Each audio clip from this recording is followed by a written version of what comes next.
Hi, my name is Julio Delgado. I am 32, I'm gonna be 33, and I'm a makeup artist.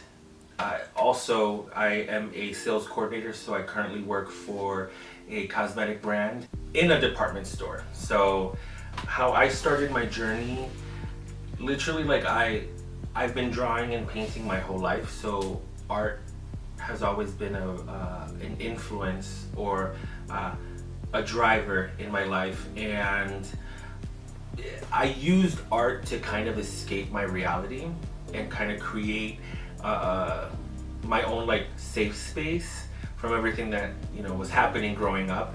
So I never had the aspirations to be a makeup artist. That was so foreign to me, and it took us being in high school and my brother wanting to do drag that kind of was like, okay, well, alright. He asked me to be his makeup artist, so to sit in while he was having his makeup done and just watch, because I'm able to recreate things from just visually looking at something. So in the process of sitting there just watching the makeup artist do my brother's makeup, I kind of fell in love. It was this whole thing where I was like, oh my god, what the fuck just happened? What was that? What was that? And sitting there, just being able to see the David behind the rock kind of opened up this whole other world to me, where it's, you meet people, and it's deeper than just makeup. It's being able to meet people, vibing with them, picking up on their vibe, and being able to see the potential and draw it out of them, and allowing them to let them see you through your eyes, through your lens. And so I know that kind of sounds a little like we're running in a circle, but the way that you see people is not how they see themselves. So we are vehicles that help kind of change the world and make it better. So my journey, that's where the whole makeup thing started. And so I transitioned out of doing sports in high school because, being Latino and Hispanic, we grew up playing baseball and soccer, very athletic driven. And I was good at sports. I wasn't greatest. I wasn't set up to be a Cristiano Ronaldo or whatever his name is. I was sure as hell not gonna be a Michael Jordan, because every time I played basketball, I would jam my fingers trying to catch the ball. It's a mess. Not gonna be the next A-Rod. So art was always kind of that thing, that constant reminder. I was always in art classes all the way up into high school, and even in college I tried to take classes in college, but the money wasn't there for it. But so I transitioned out of sports and started working with the theater kids, behind the scenes, doing hair, doing makeup, and it just kind of kept going. And after high school, I started doing drag because my friend dared me. So this is the other thing. There was a competition called Drag Wars that started, and I was like, whoever wants help, I'll help you. My friend was like, no bitch, I think you should do it. I was like, no, you tried it. And it took him telling me, you know what, the reason why you don't want to do it is because you're scared. I was like, I'll see you on stage, what do you mean? So I had somebody do my makeup, and in that, just feeling how they were putting things on, carving out the eye. Mind you, we didn't know what the hell we were doing. We were all just young and stupid, but me being in that and experiencing that kind of opened up this whole, now another world. So I started from the pictures. I'm very visual at times. So looking at my pictures, I didn't like how this looked, how that looked, so I started asking questions. I also found makeup books by Kevin Aquan, one called Making Faces and Face Forward, and in just skimming through it, I was like, oh my god, I'm obsessed, I'm in love. And then of course there were transformations in that, so learning that kind of started creating the foundation where now I'm starting to understand textures. I'm starting to understand the difference between a cream and a gel, different formulas and how they perform. So I started taking my pictures of drag and being like, I really hate the way that this looks. It has to be better. It has to be better. So I would I started working at going to makeup counters and asking people like, hey, I see this image, and I would bring in magazine tears like I want to recreate this. And so I started telling myself, okay, if somebody can walk you through the process, then you know how to dissect it. So I started kind of like listening to how they were talking and describing like textures and placement. So I would take that information. Well, first I would buy. I'd be like, what do I need? Like lay it out, and they'd be like, you need this, this, and this. I'd be like, okay. And I'm one of those people, like, I'm just impulsive. I don't care. So it's like, if I want it right now. So I would take out, like, if I already had it, I'd be like, no, I don't, I already have this. Give me everything else. And the time I was working in retail, really making like pennies, but it didn't matter. Like for me, that was my life. That was my passion. And even the sales associates, they would look at me and be like, "Are you sure? Like you don't have to take everything. No, girl, no, like, girl, let's go. I gotta get home. I gotta sit and crank it out." And in just listening to that, I would start to look at magazine tears and figure out, like, okay, so if they walk me through this, like, what am I seeing here? Like, how can I get here? So I would challenge myself and I would recreate it. And then, my friend Pierre was like, bitch, let's make some money. And I'm like, all right, like, how are we gonna make money? No, we can, we can do makeup for girls. I'm like, but Pierre, they're not like drag queens. He's like, no, it's fine, just, do less. Okay, like, all right, whatever. Yeah, all right.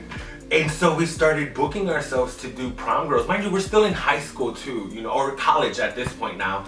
And, people loved it. So we took what we learned from theater and drag and, yes, toned it down a bit. And that's how, it kind of got more consumed and drawn into the process or the craft.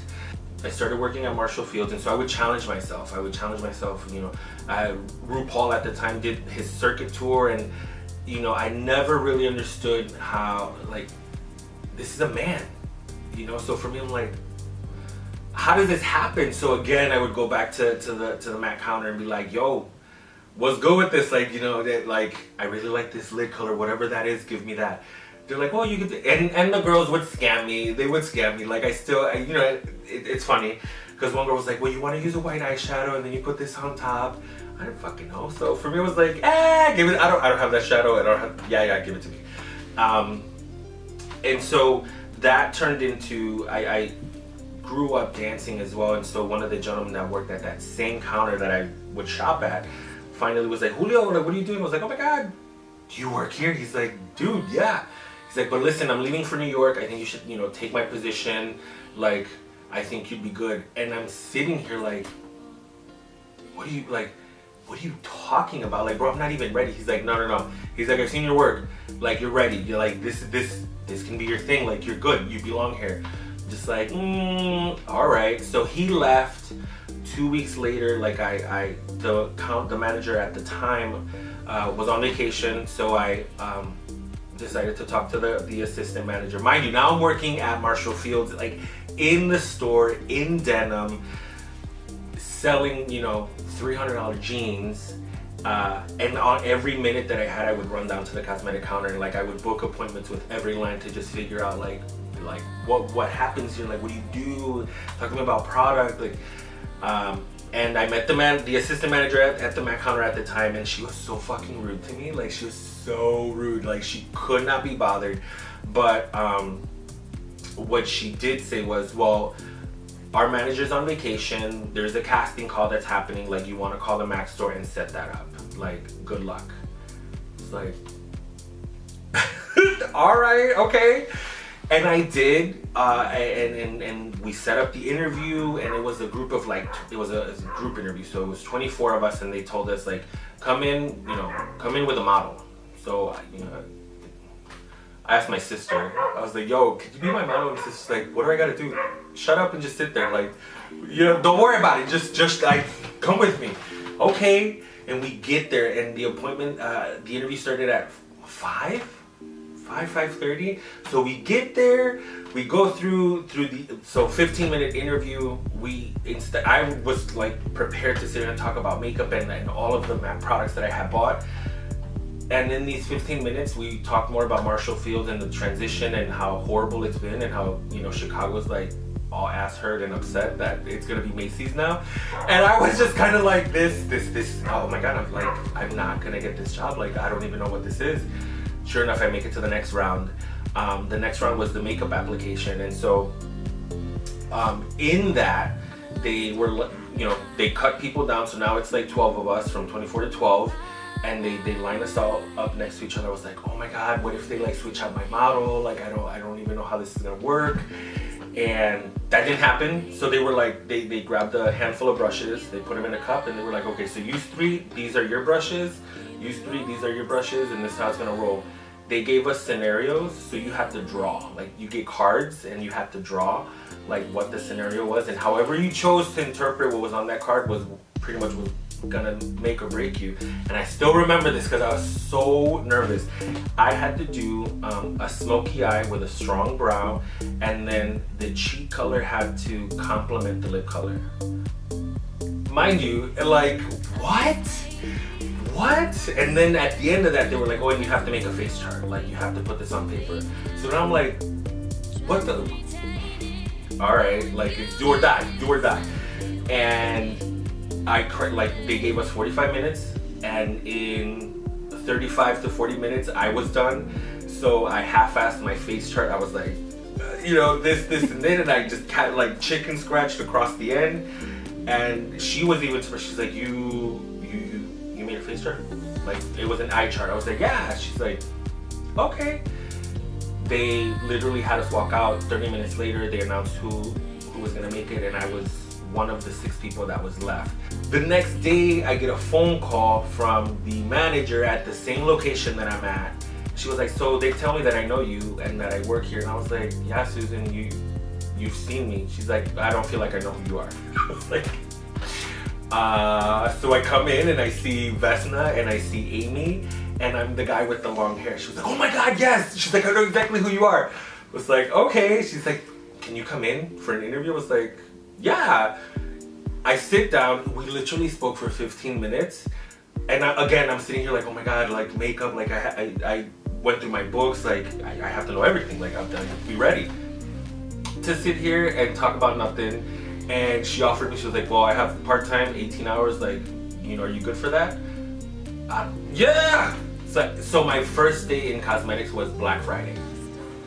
It was Black Friday, and you know, I was just like, I didn't even know, like, I mean, I knew what Black Friday was, but I didn't know what Black Friday was in cosmetics. So I started at 11? It's kind of like a mid-shift. Sure enough, they sat here, they gave me a 10-minute tour. Oh, this is that, like, these are these products, okay, go. And so that started my career in retail. 7 years later, I left, and then I assumed the position with Urban Decay, and I opened the first Urban Decay counter at Macy's on State, which actually was the store where I started at, like, my cosmetic career. So it's very, don't say bittersweet, but it's kind of like, damn, I'm back at ground zero, and here I am, like, now I'm spearheading my own business with Urban Decay. And a year and a half later, I got promoted into the field, so became a sales coordinator. And so I just anniversary 2 years in my position, May 12th, and June 24th made 4 years with Urban Decay now. So in my position, something that I work really hard towards as a makeup artist is I try to be the leader that I never had. I try to be the teacher that I never had. I try to be the mentor that I never had. And so, yes, I am hard. Yes, I am difficult at times. And yes, I expect a lot out of the people that want to learn and have this expectation. And it's like the saying goes, you know, people are willing to help you in exchange for some, you know, what's in it for them. For me, it's not about the money. It's about growing and developing someone and setting them up for success and giving them what I didn't get. And so, yeah, we're gonna have hard conversations. Yes, I'm gonna make you cry, and we'll talk about lipsticks and makeup, and then have a moment where I'm like, bitch, let me tell you about my life and how this lipstick, like it comes full circle. It's kind of like life lessons with Julio.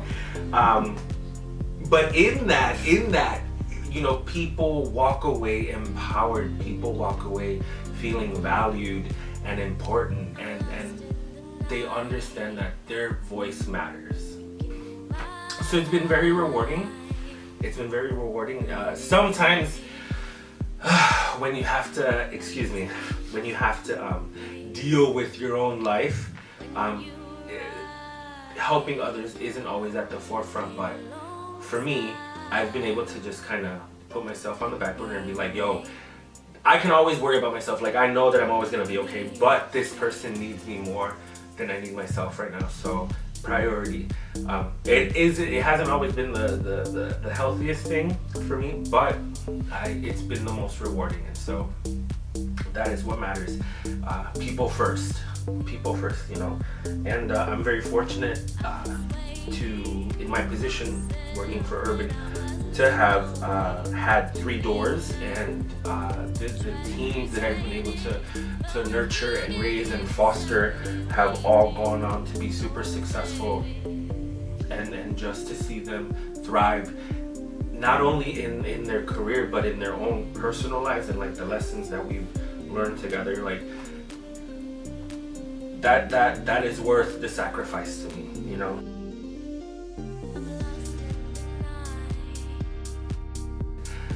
In my personal career, like I've worked with celebrities, I've worked with Jasmine Guy, reality TV people like Jennifer Williams, like Pia Rizza from Mob Wives, Basketball Wives.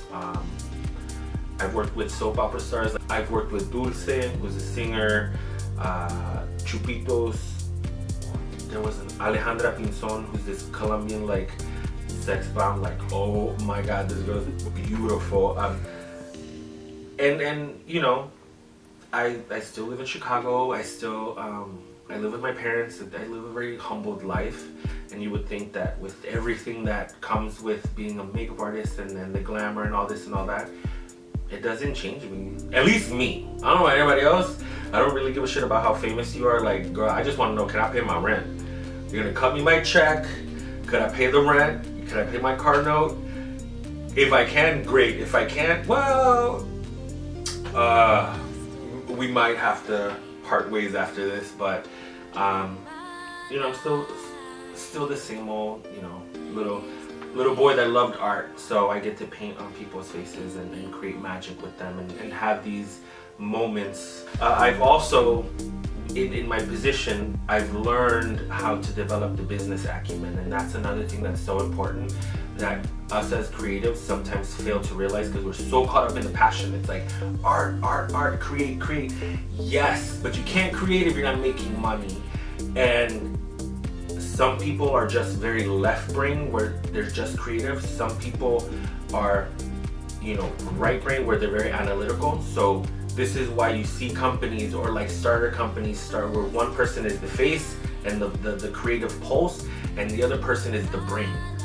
So you have the heart and the brain, and they work together, and they make money. They operate this machine, they create this machine, this body, and it takes over an industry. But if you're going to work for yourself, you have to develop your business acumen. You have to understand that time is money. And yeah, you don't factor like the sacrifice that you make being a makeup artist. People don't understand what it is. It's like, understand that you will never get the time back. Like that baby shower that you missed, that wedding that you couldn't go to, your child's rehearsal, them playing soccer, you will never get that moment back, ever. So in exchange, you charge people. This is why we charge so much, because it's the time that I'm never gonna get back. It's I have to pay myself for this sacrifice. And people don't see it like that. Just because you got a $1,000 dress and it's Hervé and Louboutins, you're still not cute, girl. You still need hair and makeup. Like, you're not that cute. You are not that cute. Like, I have to put it out there. Like the challenges that come from being a creative, you know, even as a makeup artist, is sometimes people won't believe in you. Sometimes,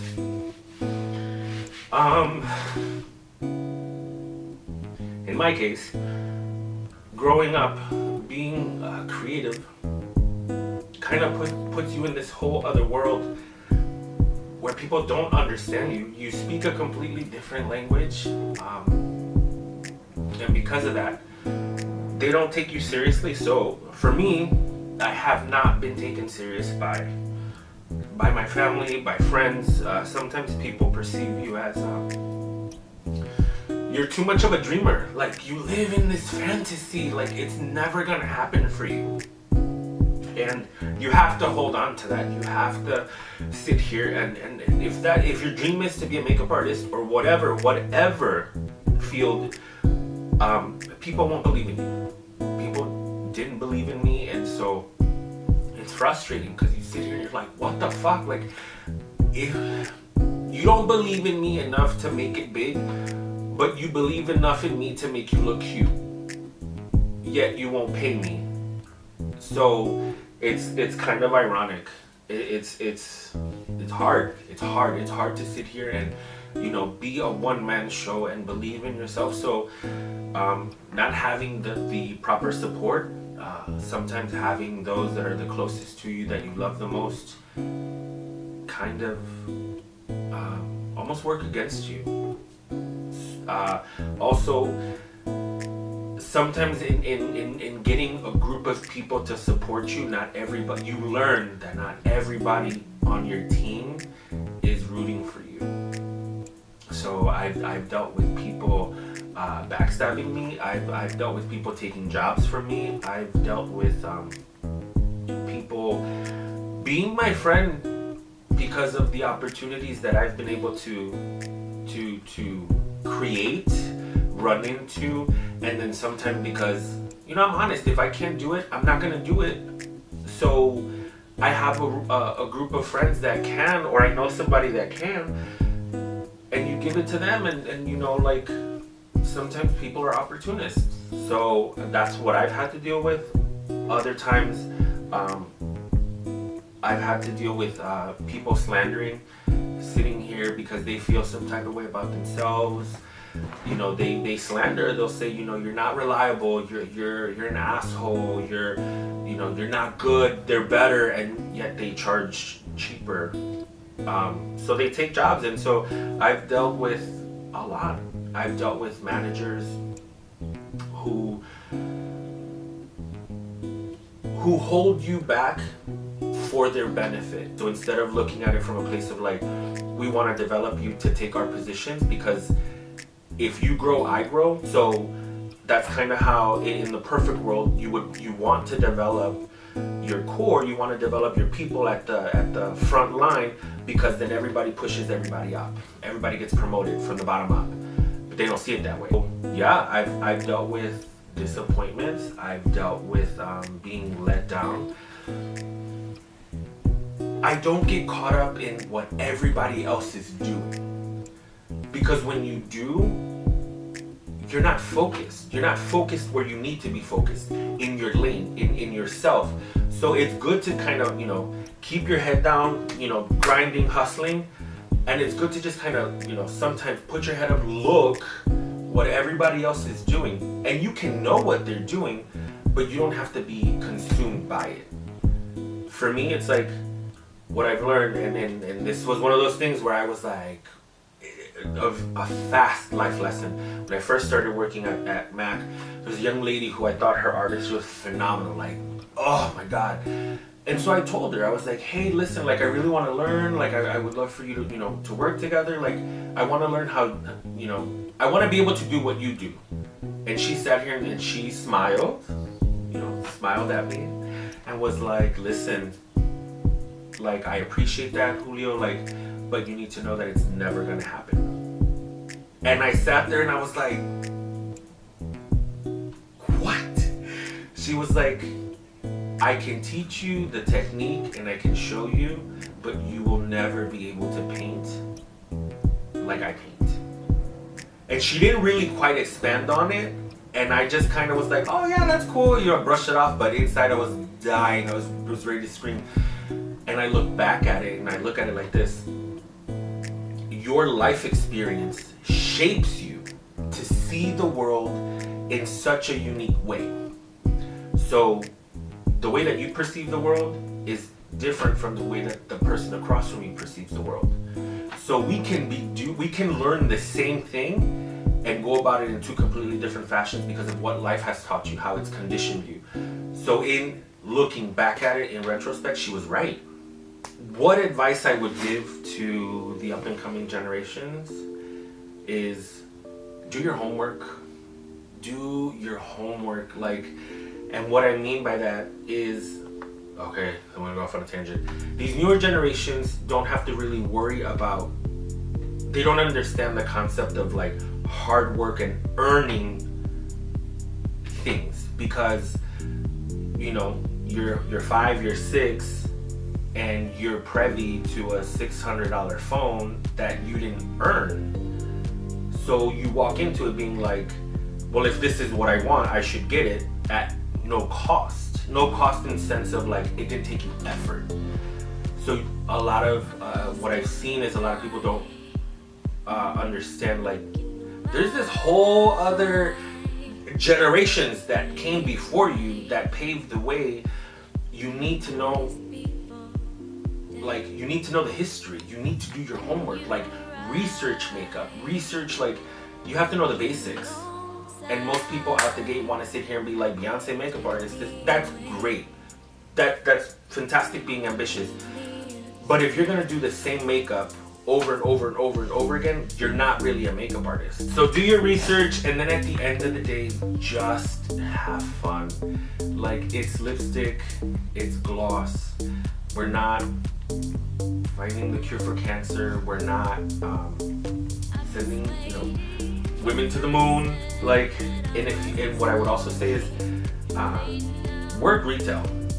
Like, if you can get into a cosmetic counter, do it. Just from a place of like, you learn, there's skills that you learn, and the biggest skill that you learn is how to be sociable, how to be able to relate to people, how to properly speak to them, how to understand that, you know what, as a makeup artist, we're here to serve. We are here to serve people, and it's not about you. Like, when you're sitting here working on a bride, you might want to sit here and paint her like Kim Kardashian, you know, or like Christina Aguilera in Moulin Rouge, and she's like, no. So understanding, like, there's a time and a place for everything, and it's not about you. Like, it really isn't. It's about the greater good. It's about the picture. It's about the campaign. Like, if you're working for a designer, you're there to facilitate their vision. So it's not about you. Like, you know, you have to know that, and you have to be humbled. You have to be humbled and work on your relationships. Relationships are huge, and they're important. If you don't have relationships with the people next to you, the people that you work with, you're gonna have a very short-lived career. And be kind. Don't be a fucking asshole. Like, I know it's cool and it might be sexy and people might be attracted to the bad girl and the bad boy, but that shit gets old real fast.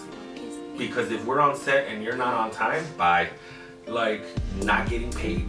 If we're on set and they say, you know, we're gonna start at 8 and you show up at 8, you can go home.